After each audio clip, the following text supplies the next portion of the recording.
और आप देख सकते हैं किस तरीके से ये पहले शातिर चोर यहाँ पर खड़ा हुआ है, इधर उधर देखता है कि कोई आसपास मौजूद ना हो। बड़े ही शातिराना तरीके से देखिए कैसे दीवार पर चढ़ने का प्रयास करता है। जैसे दूर से इसकी नज़र थी, इसको पता था कि ये निर्माणाधीन मकान है और ऐसे में रात में तो कोई मौजूद होगा नहीं। इसने समय भी चुना रात 2:30 बजे का, और ये देखिए कैसे तारों को खींचता है। और सबसे बड़ी बात कि ये केवल एक मकान से इसने तारें नहीं चुड़ाई हैं, पास ही में एक दुकान भी बन रही है, वो भी निर्माणाधीन है, वहाँ से भी ऐसी बाहर से लटक रही तारों को जो होल होता है उसमें से खींच कर जैसे यहाँ से निकाल रहा है।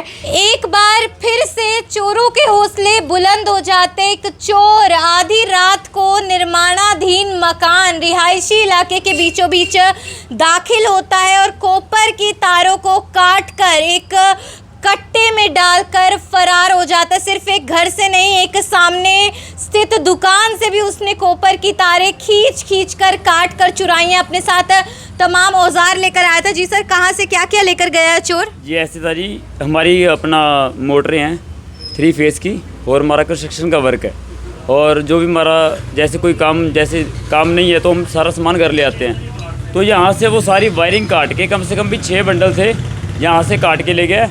और हमारा एसी भी उस घर का यहीं से ऑपरेट होता है, तो यहाँ से भी वायरिंग कट करके ले गया था वो। लगभग कितने का नुकसान हुआ है? लगभग 30 से 36 हज़ार रुपये का नुकसान हो गया। बैठे बिठाए बिल्कुल बैठे बिठाए मतलब 30 से 36 हज़ार रुपये का नुकसान यहाँ पर हो जाता है। और देख सकते हैं तमाम तारें यहाँ पे इस वक्त हैं जिन्हें वो काट के ले जाता है। आसपास के तमाम लोग एकत्रित हो जाते हैं। जी, सारी वायरिंग कट करके सारी गिर गया था। काफी समय बिताया उसने, आराम से चोरी की है। वो तो आराम से था जी, कम से कम उसने आधा घंटा लगाया पूरा।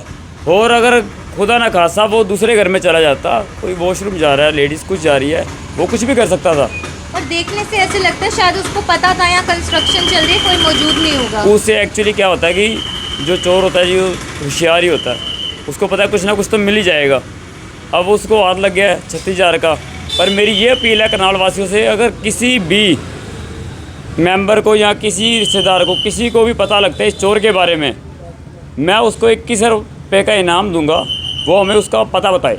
मतलब अगर आप पहचान पा रहे हैं इस चोर को तो आप उसकी जानकारी दीजिए, उसका नाम, अता, पता, पहचान बताइए। 2100 रुपये आपको हरमन जी देने वाले, वो तो चलिए बात की बात है, लेकिन वैसे भी आपको मदद तो करनी चाहिए। देखिए कोने पे गुरुनानकपुरा में ये घर है और निर्माणाधीन है, और यहाँ पे तमाम सामान मौजूद था जिसमें एसी की कॉपर की तारें थी, मोटर की कॉपर की तारें थे। काट करके जो चोर है वो यहाँ से कट्टे में डालकर फरार हो जाता है।